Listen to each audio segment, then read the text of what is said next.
Good morning class 9th Hindi medium students. आज हम प्रश्नावली 6.2 करेंगे। 6.2 प्रश्नावली के ऑलमोस्ट जितने भी क्वेश्चंस हैं वो एक जैसे ही हैं जैसे हम 6.1 में भी कर चुके हैं। हमें इसमें समांतर रेखाएं जो हैं वो दे रखी हैं। जैसे आपका पहला प्रश्न है एक्स और वाई का मान ज्ञात कर रहा है और आपको बोला है कि ए भी समांतर है सी डी के साथ। मैंने यहाँ पे यही सेम टू सेम आकृति यहाँ पे मैंने बना ली। इन्होंने बोला कि आप एक्स और वाई निकालें। पहले तो आप देख सकते हैं यहाँ पे कि जो 50 डिग्री का कोण है और एक्स कोण है ये दोनों रेखीय युग्म बना रहे हैं, तो इन दोनों का योग कितना होगा 180। 50 उधर जाके घटा देंगे हम 180 में से, एक्स का मान आ जाएगा 130। ऐसे ही वाई और जो 130 है ये शीर्ष विमुख कोण बन रहे हैं, जिसके अंदर जब रेखाएं आपस में कटती हैं तो उनके आमने सामने वाले जो कोण होते हैं ये दोनों कोण बराबर होते हैं। वैसे ही वाई और 130 भी बराबर हुआ तो वाई का मान आ गया 130। तो ऐसे ही आपका सेम टू सेम आपका क्वेश्चन नंबर दूसरा हो जाएगा। समांतर रेखाएं जो है वो आपको दे रखी हैं।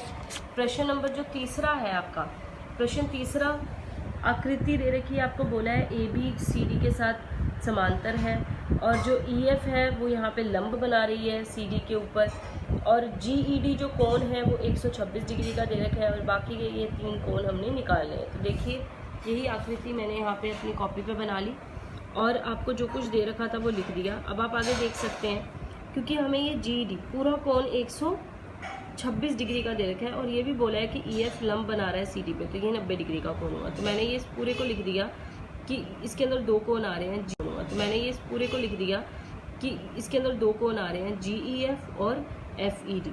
तो ये दोनों लिख दिए। जी ई डी किसके बराबर है, जी ई एफ प्लस जी ई एफ और एफ ई डी का योग। अब क्योंकि हमारे पास जी डी 126 है, इसका मान है नहीं, और एफ ई डी 90 है। 90 उधर जाएगा, घटा माइनस का निशान आ जाएगा इसके आगे चिन्ह। 126 में से 90 घटाएंगे तो आपका जी ई एफ का ये मान आ गया। अब आगे ए जी ई और जी ई डी। अब आप देख सकते हैं क्योंकि ए बी और सी डी आपस में समांतर हैं और हम लिखेंगे कि जी ई जो है वो इसको प्रतिच्छेद कर रही है, तो ए जी ई ये वाला जो कोण है वो बराबर होगा जी ई डी इस पूरे कोण के, और जी ई डी हमें 126 दे रखा है तो ए जी ई भी आपके पास कितना आ गया 126। ये बनेगा अंतःकोण, क्योंकि अगर ये दो समांतर रेखाएं हैं ये प्रतिच्छेद करेंगे तो ये अंतःकोण होंगे। तो ये अंतःकोण जो है आपके, तो उससे जी ई डी कितना आ गया 126 डिग्री का। दूसरा जो कोण हमने निकालना है वो है एफ जी ई। तो ये ए जी ई और एफ जी ई दोनों रेखीय युग्म बना रहे हैं, तो ए जी ई हमारे पास 126 आ गया। 126 उधर जाके घटाएंगे तो रेखीय युग्म का जो योग होता है वो 180 होता है। 126 को घटाया तो ये आपका एफ जी ई का मान आ गया।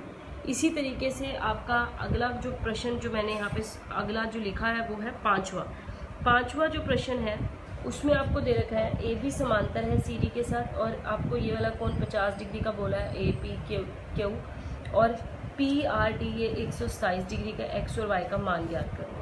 तो मैंने यही आपको ये वाला कोण 50 डिग्री का बोला है ए पी क्यू और पी आर डी ये 127 डिग्री का एक्स और वाई का मान ज्ञात करना। तो मैंने यही सारा का सारा यहाँ पे आकृति बना ली।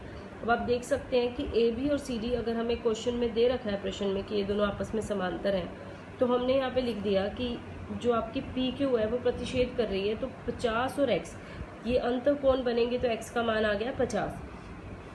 दूसरा सेम ऐसे ही आपके अंतःकोण बनते हैं ये पूरा ए पी आर और पी आर डी, तो ये 127 डिग्री है और इस ए पी आर के अंदर दो कोण आ रहे हैं 50 और वाई, तो 50 और वाई का योग बराबर होगा 127 के। ये भी अंतःकोण बनेंगे, 50 उधर जाके घटाएंगे हम 127 में से, तो ये आ गया आपका वाई का मान। इसी तरीके से आपको प्रश्नावली 6.2 के सारे प्रश्न आपके इसी तरीके से होने वाले हैं।